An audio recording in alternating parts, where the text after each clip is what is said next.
give readings. You never know. Yeah, we're kids is good, but we're Thanksgiving. Therefore, I am endeavoring. Therefore. I think there's a lot of comment. And it was a little harsh. I think I need to communication that we should get started. Thanks so much for being here. Yeah. Don't get us started. Okay. Welcome everyone here to our latest event in the ongoing Little Kanawha Reading Series. This is our third reading of the fall semester, but this is also the first event of its kind in that we're celebrating the release of the very first issue of the Little Kanawha Review. And welcome to all of you watching this via our YouTube feed. And thank you, Draven, for making that possible. So the Little Kanawha Reading Series, as I'm sure you know, is a collaboration between the Departments of Language and Literature, Social Science, and the Robert F. Kidd Library. Its mission is to provide a showcase for a diversity of literary forms and voices in order to acknowledge and enrich the cultural heritage of Appalachia and the communities around the Little Kanawha River. And I think the Little Kanawha Review is certainly a testament to the success of that mission. It features work by some of the writers that we've brought to our community to read. 3 of them are with us this afternoon. Before I introduce them, though, I'd like to give a very, very special thank you to Melissa Gish. She's part of our Little Kanawha Reading Series committee. She's watching this via YouTube, I guess, and she's the editor of the Little Kanawha Review, and she's done a fantastic job with this first issue of what I'm sure will be many, many issues. Our first featured reader is Mack Samples. He's certainly no stranger to Glenville State. He's an alumnus of GSU, as well as a former registrar and director of admissions. He's also been the director of the music festival, folk festival here in town. Please welcome back to the Little Kanawha Reading Series, Mack Samples. Mack, thank you so much for joining us.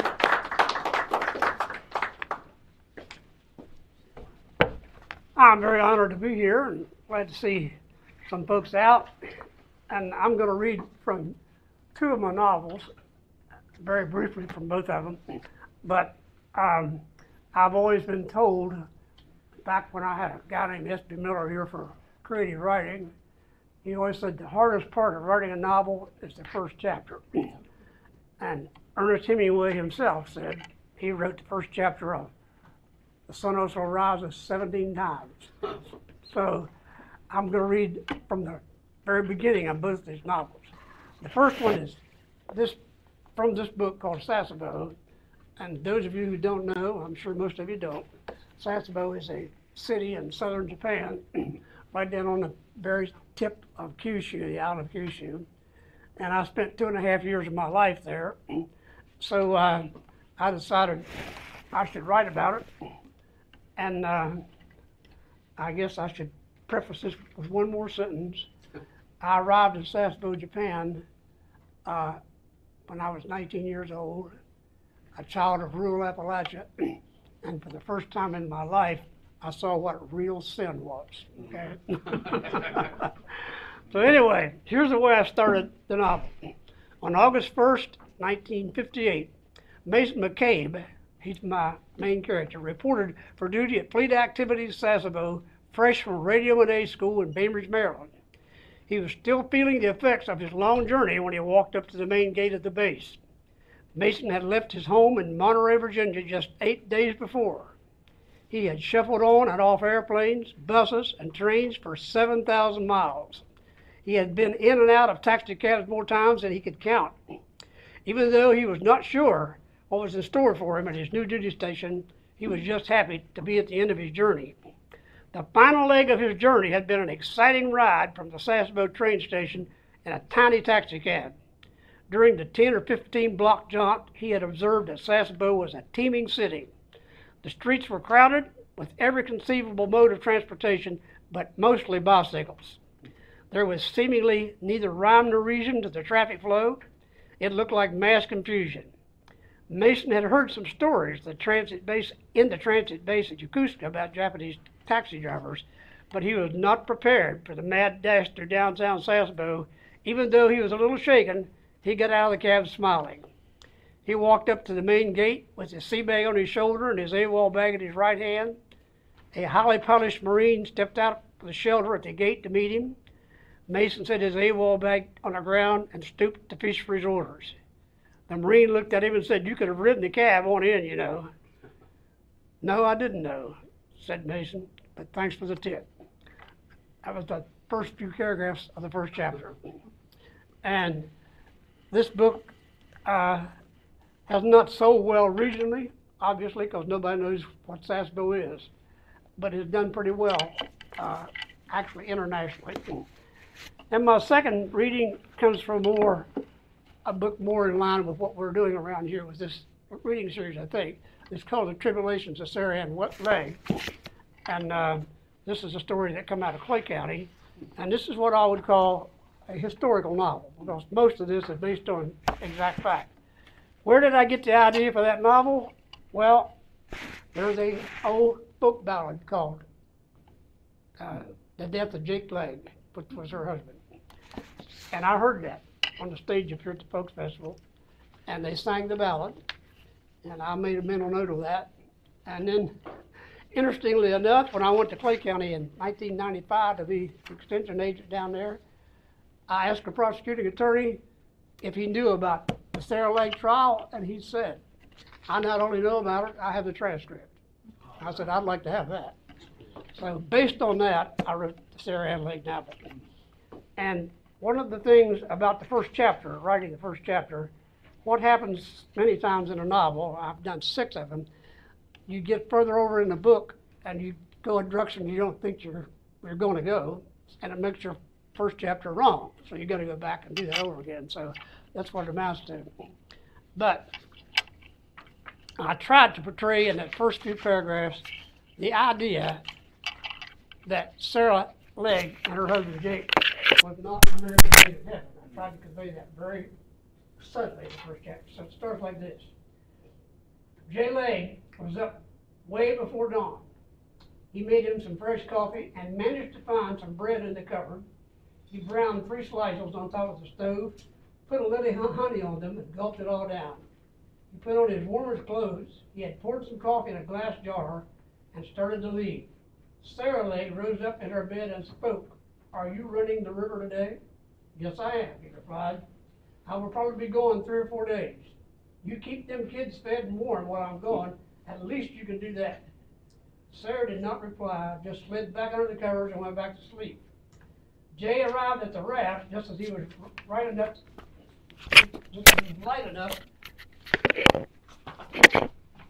Let me start that again. Sarah did not reply. She slid back under the covers and went back to sleep. Jay arrived at the raft as it was light enough to see on the morning of February 8, 1904. He secured the chain dogs and waited a bit until it was light enough to see a little better. A person needed a good set of eyes to navigate a raft some 50 miles down Elk River. The sun was breaking over the ridge as he pushed off. He noticed the river had dropped a little more overnight, but he figured he would be okay unless it started dropping fast. Jay never knew what the river was going to do. Nobody did. And from there, it goes to murder and the trial. Thank you all. Thank you so much for that, Mac. That was terrific. I'm sure you guys will have questions for our readers. So I'll tell you what, let's let them read, and then we'll open the floor up for questions for everybody. Our second featured reader, Danielle Curry, is also no stranger to GSU. In fact, we were talking about this before, she was one of our very first readers in our reading series way back in 2020. This was our post-COVID resurgence. So I'm very happy to welcome her back. She's an instructor at WVU Parkersburg.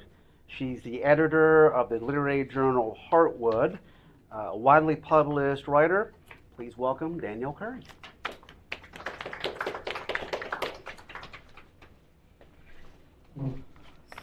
So I had an hour and a half drive here, and I was trying to figure out if I wanted to read what was in the collection or some fiction. So I'm primarily a fiction writer, but I have found some dabbling into the nonfiction realm. So I think I'm going to start with nonfiction, which is what is in your lovely chapbook here, called Husband Material. So I was thinking about this nonfiction essay, and as writers, I think we can relate to the fact that when we go to write, very rarely what we put on the page ends up being what the final product is. And I will have to say that this was an essay that surprised me because I got it on the page fairly quickly, and very little revision was done to it from that moment. And that is an unusual kind of unicorn process. But I was talking to one of my colleagues at work, and I had tried it at a reading, and she said, I think it's pretty good as it is. And so this was an attempt at what I was learning at the time as a fragment essay, where you're just kind of taking pieces and trying to see, allowing the white space on the page to do some of the work for you, rather than overwriting into the piece itself, and then trying to see how these interconnected parts work together. So this is called Husband Material. Not every guy you meet is going to be your husband, Mom said. I know, I replied. We sit in the hotel room in Berlin, Ohio, eating our takeout dessert, cheesecake. I like him, I tell Mom. She's heard this story before, but I wanted to believe this one, that John, the guy I met right after 2 back-to-back breakups, was the one, or potentially the one. I wasn't getting younger, and Mom wasn't either. A few months shy of 30, and I'd finally dropped the strong, no man is good enough attitude I'd perfected since middle school. I was always too smart, too focused, too shy, too busy to chase boys, according to my family. The adjectives were many, but no one ever said what I knew to be true. Too fat, too ugly. I know, she finally said, finishing the last part of our shared dessert. I wait for her to add more, a mother's nag. That's what you said about the others, or like and love and lust are different things. But she doesn't say anything else. She just sits and listens like most women wish their mothers would do. When I was in grade school, I was surrounded by boys. A self-proclaimed tomboy, I played soccer with the best of them at recess, navigating without a second thought between the guys and the crabapple holes that littered the school's field. Toby, Brandon, Addison, Dylan. Dylan was my first boyfriend. He lived nearby over the local butcher's shop his family owned. One summer, Mom let me walk home with him after a night of playing, giving me permission to stay the night. We were in 3rd grade. It was the first night I spent with a boy. Once at his house, we played with his toy soldiers, and he introduced me to war, Confederates versus Yankees. And at the time, I didn't know what he was talking about, so I remember nodding at every word he said like a good girl should do. We didn't play long before his sister snuck in the cramped living space and stuck in The Hunchback of Notre Dame, a movie I'd never seen before. She sat in her nightgown, and I sat in a pair of shorts and a matching t-shirt, me twice her size, wishing I could be like her when I was in 5th grade. Dylan kept playing with his toy soldiers. What I remember most about the movie is Esmeralda, her long brown hair flowing in soft waves to her shoulders, her skirt and crop top and the scarf wrapped along her hair. Her skin was tan, mine was as pale as paper. I let my hair down from its permanent ponytail as I watched the movie, but no matter how much I ran my fingers through it, it didn't lie right. Later that night, Dylan snuck out of his room and into the living room where his sister and I slept. He crouched between our sleeping bags with his hands firmly wrapped around his back. I got you something, he said. Close your eyes. I closed my eyes and my hands gave way to a heavy object. I wanted to open my eyes, but even then I didn't want to forget this moment. The object was cold and smooth and heavier than a bag of Halloween candy. What is it? Open your eyes, silly. A glass pink, translucent apple sat in the palm of my hand. It was the first time a guy had given me anything. Now I wish I knew how to give back whatever a guy gives me. Being a woman isn't simple. No one told me that. Not in health class, not even in those what is happening to your body videos the guidance counselors showed us in 5th grade as they separated the boys and girls and handed out hygiene packets full of sanitary napkins and powder fresh deodorant that no one ever used. In fact, what people don't tell you about being a woman is how shitty it is. How once your breasts start developing, there is no slowing down. That from the moment of your first period, you can't control the pain. Pain is normal. Pain is womanhood. Pain is never ending. Pain crescendos and draws the breath from your lungs until there is nothing left but a swift exhale of air. I've learned recently that pain doesn't get a voice. As a singer, I pride myself in my voice, taking care of it. I pay attention to everything that can harm it, from ibuprofen to the common cold to dehydration to overpowering perfume to overuse. But somewhere with Mitchell, I lost that voice. He was temporary, and the first boy I truly dated as an adult. He was nice, found me online as a new face in town. We were both young, Catholic, lonely, the holy trinity of what we thought would be a lasting relationship. We'd only dated a few months when he censored me. I was standing in the kitchen, making breakfast when he called to check in as he got off his night shift. "What do you think about this thing with the teachers?" he said, referring to the latest teacher strike that shut down the state. "Do you really want to know?" I said.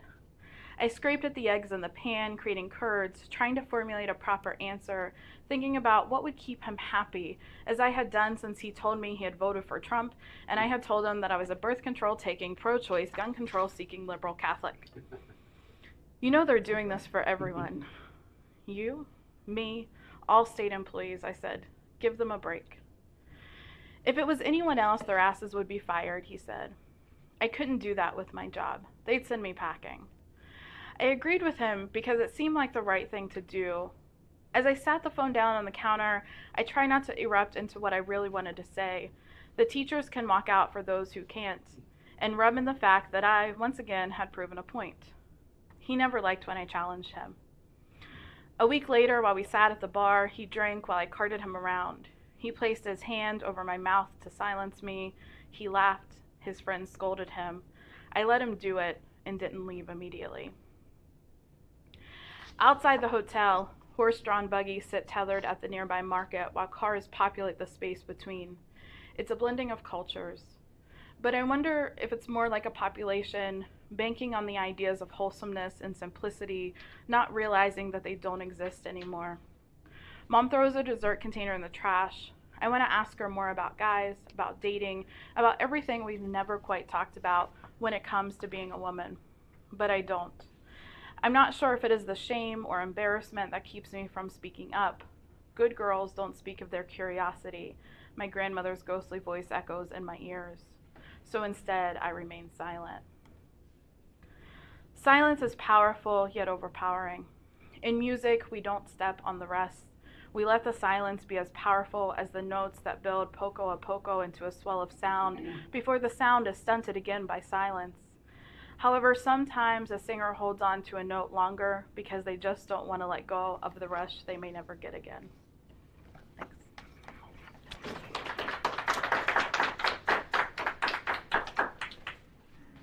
Danielle, that was terrific. Thank you so much for reading that. I've never been so lucky to get it right in the first draft.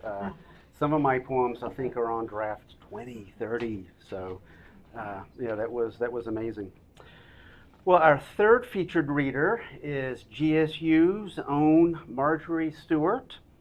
She's a professor, a poet, a playwright, a painter, and my very dear friend. So let's please welcome Marjorie Stewart. Good to say it's on and it came.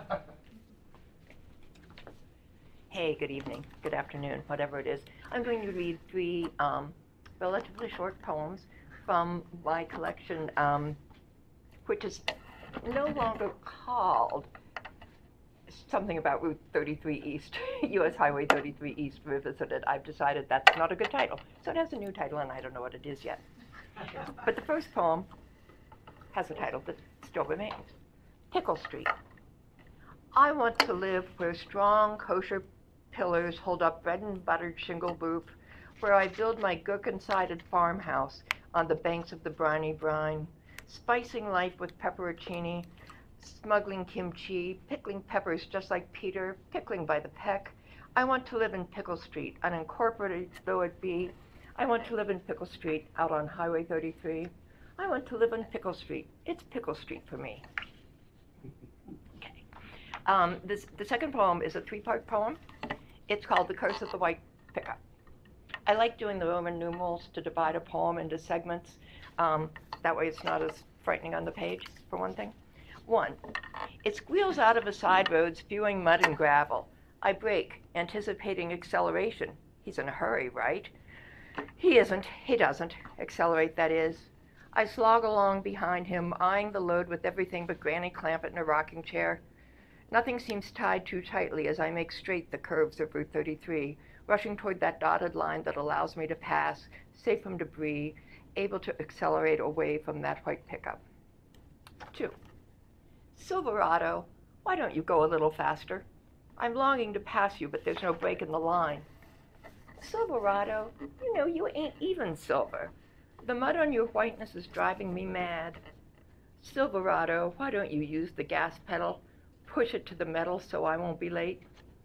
Oh, you're a slow one, but I know that you've got your reasons. You break in all seasons in case there is ice. Silverado, you have the horsepower and probably the torque. Don't you drive some faster in the summertime when the school is out and I'm not behind? Can you even tell a dry road from the rain?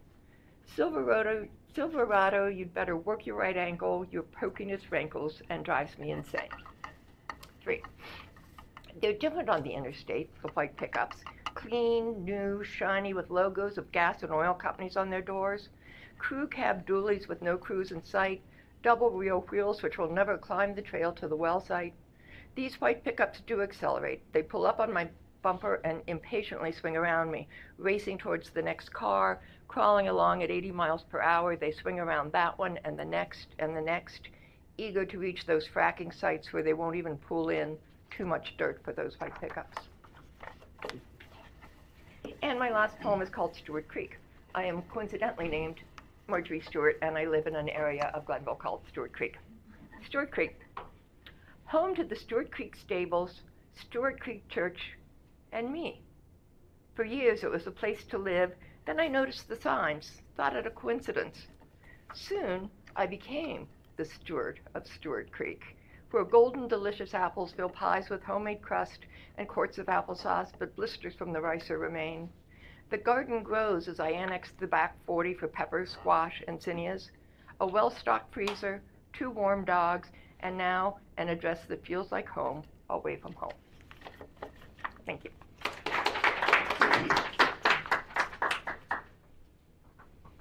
Thank you for that, Margie. I commute every day to Weston on 33, so I pass by Pickle Street every day, and I'm stuck behind that white pickup truck just about every day. I don't know who they are, but I'm certainly stuck behind them. So thank you very much for that, and thank you to all 3 of our featured readers. Let's give all 3 of them another round of applause, please. Yeah, thank you very much. Well, we have numerous folks who are featured in the Little Kanawha Review, and by the way, be sure to pick up your copy before you leave. They're free of charge. We have numerous folks featured in it who would have liked to have been here, but time or distance or circumstances made that impossible. One of them is the poet and critic Patrick Bizzarro. He was planning on being here. He was going to drive down from Pittsburgh, but unfortunately he had a scheduling conflict. He's in Buffalo right now, I believe. Had he been able to make it, he wanted to read from his brand new book called Fog at the Manassas Battlefield, a collaboration between him and his wife Risa, who did some photographs in it. He asked me to read from the book on his behalf, and I told him that I would be happy to do so. So I am happy to do so, and that's what I'll do. He also wanted me to point out that Manassas is where one of the first land battles of the Civil War took place, and now I'm quoting him. but with state and local governments dictating what history is, especially as it should be taught to our children, the question at the core of the new book is especially pertinent right now: who owns history? The poem that he asked for me to read is what he calls the fulcrum of the collection, and it's called Building a House of History. Building a House of History. In the lot across the street, 4 men enter my vision, all doing almost what I think they're doing. All building a house, cooperating with a movement of dirt to a designated spot across the yard, all building one house from a single plan. But as I watch, I see ahead of their weary motions the house of my understanding and the house of theirs, though all the while they ignore me, as if the structures we live by differ at the brick foundation, and the house this will become is finished as they begin it, stretched to its imaginary boundaries, so people we have never seen can enter and make it a house of their own. So that was Building a House of History on behalf of Patrick Bizzarro. Our next reader is Brian Johnston, one of my esteemed co-workers in GSU's Department of Language and Literature, and he's also going to read a selection from the anthology for another one of those contributors who couldn't be here. I know who it is. You're in for a treat. It's terrific, but I'll let him say more about that. Let's welcome Brian Johnston. Good afternoon, y'all. It's nice to be here, and it's nice to be a part of this moment. This is really a cool book and a cool project. So the selection that I'm presenting is entitled Carnage by Marie Manila, and I think that Dr. Minton can say more about Marie in just a moment. But what I want to add is, why I chose this piece. So by trade, academically, I'm an ethnographer. So I love, being in a scene, being an observer, being a participant, kind of experiencing everyday life. The more estranged, the better.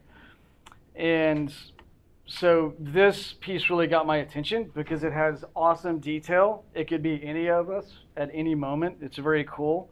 It could be a murder mystery. It could be a political commentary. But really, it's a woman walking her dog. So here's Carnage. Trash is heaped up in alleys, at the end of driveways. Bones of Christmas boxes, turkey carcasses, raccoons have wrestled free. Shreds of wrapping paper skin. We're all bloated from too many parties, our annual overindulgence of yes, yes, yes. I haul the tree to the attic, grind the last of the leftovers in the garbage disposal. Through the window, a smattering of whiteness in the black garden. An odd snow circle, but no, we haven't had snow. Perhaps mulch mold, but it's too cold for that. Maybe the dog dragged something back there and ripped it to shreds.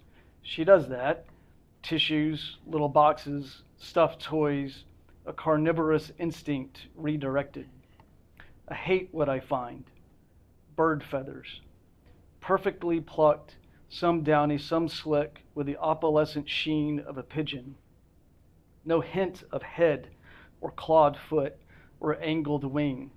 A cat, no doubt, having his own Christmas feast. Likely our neighbor's outdoor mouser. I don't begrudge him, even if neighbors hate his destruction. So many mockingbirds down beneath their sugar maples. A week later, I'm walking my dog in the alley. All the Christmas trash collected, except for the occasional tipped-over pine twined with tinsel, the overlooked ornament. Such a blue, blue sky, and then what looks like a fat snowflake floats down. 2, 3, but only in one narrow funnel. I trace the trail up as more and more flecks drift down. Is it ash? Burning paper? No.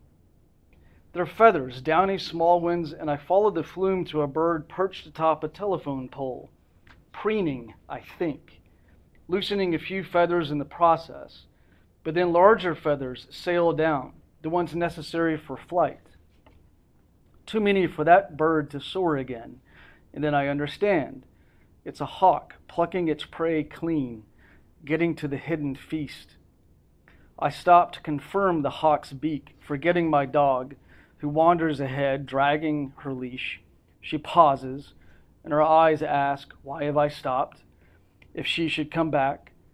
And I worry for her. She's small, but not light enough for a hawk to swoop down and carry off, though a raccoon could probably wrestle her from a hefty bag. Cycle of life and all. 4 days ago, we killed an Iranian general. It was a drone strike, another bird of prey. No one breathed, either here in the US or in Iran, as we waited for the fallout. And then it happened, not feathers, but bombs, rained down on an Iraqi air base housing US soldiers. No one was killed. It was a calculated response of face-saving de-escalation.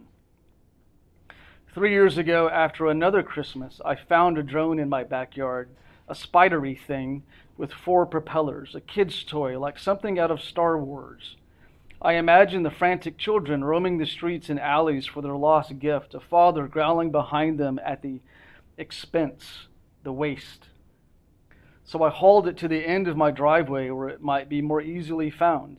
A few hours later, it was gone, safely tucked back beneath the tree or in some kid's bedroom where he spun the propellers while plotting his next maneuver.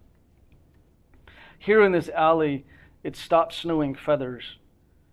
The hawk eyes me, my dog, so I back away, one eye on the bird, until the snow starts again as the bird returns to her feast. Danger averted for me, for my dog, for children tucked safely in their bedrooms here and in Iran. And finally, for just a minute, I can breathe. All right, thank you. Brian, thank you so much. We can open the floor up for questions for our readers here in just a minute. But if you really want me to, I can read one more poem from Patrick Bizzarro, if you insist. Okay, all right. I won't say no. This is from this collection, the Little Kanawha Review, Volume 1. It's a poem by Patrick Bizzarro, and it's called Language Cops. It's on page 4, if you want to read along. It's a poem about a lot of things. It's about language, it's about parenting, it's about a lot of things. It's called Language Cops. My mother tried out language with the frenzy of confused detectives. All day in stores, down alleyways, through screened windows, she'd chase a word found out of line until the whole sentence surrendered in a widening circle of hands. I remember climbing to rooftops to watch stars form the shapes of clumsy sentences. And in those shapes, I'd see a traffic cop with a whistle. And I know somewhere a word had been arrested for indecent exposure and failure to give right of way. Language Cops by Patrick Bizzarro. So another round of applause for our readers. Thank you so much for being here. And I'm sure they'll be happy to answer any questions that you might have for them. And also just to hang out. We have snacks if you'd like to enjoy those. But I'll open the floor up for questions for Mack, Danielle, or Margie. Or Brian, for that matter.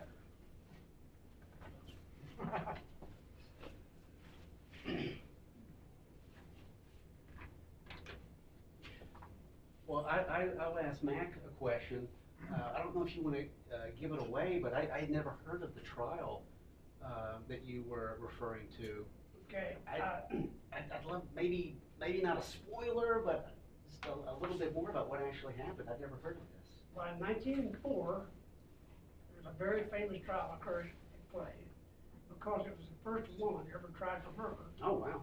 And if she was going to be tried for murder to first degree, which the penalty was hanged. And no woman had ever been hanged. So it became something of a sensational trial. And there are some pictures in clay of people out in front of the courthouse, throngs of them, while the trial's going on. But anyway, she killed her husband while he was down the river. She was fooling around with some guys. He come back, she killed him, but she got away with it. And it's a good story. Great story. It took a lot of research to get it done. But the most interesting thing that happened with that book, I traced her life as much as I could, but no one knew what happened to her when she was freed after the trial. And it actually ended up in the Supreme Court. She was freed. No, there was no trace of her anywhere. The only thing I could find is she wasn't on the census in Clay County anymore. So the book came out, lots of people read it. Then I got this letter from Moundsville, West Virginia. Oh, cool. With a picture in it. And he said, Sarah Legg was my grandmother. And he said she left Clay County, came to Moundsville, and lived her whole life here, lived to be 93 years old. He had a picture of her tombstone. How about that? Wow. So I know what happened to her. But anyway, it was a very sensational trial. And it's one of those things that just kind of get forgotten. But when I heard the ballad sung up here in the auditorium, I thought there must be a story here, and there certainly was. And I had the transcript, so I had a hilarious transcript. Absolutely hilarious. What a treasure! Yeah, I can't wait. I haven't read the novel yet, but I'm looking forward to it. I can't wait to get into that. It's a good story. West Virginia is full of good stories. Appalachia, West Virginia has so much to offer, and I think this whole chapbook is proof of that. Absolutely. Any other questions for our readers or our students sitting here? Okay.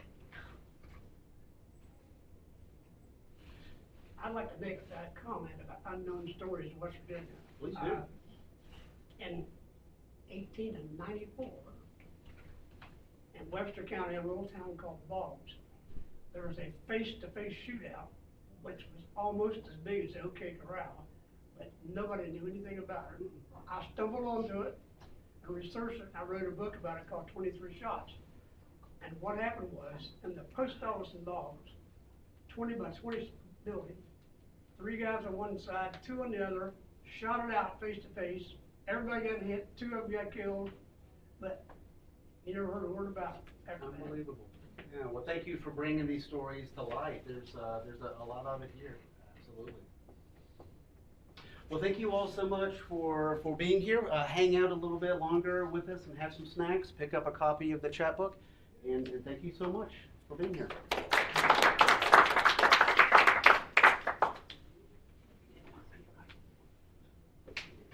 I spilled my water on my book. That really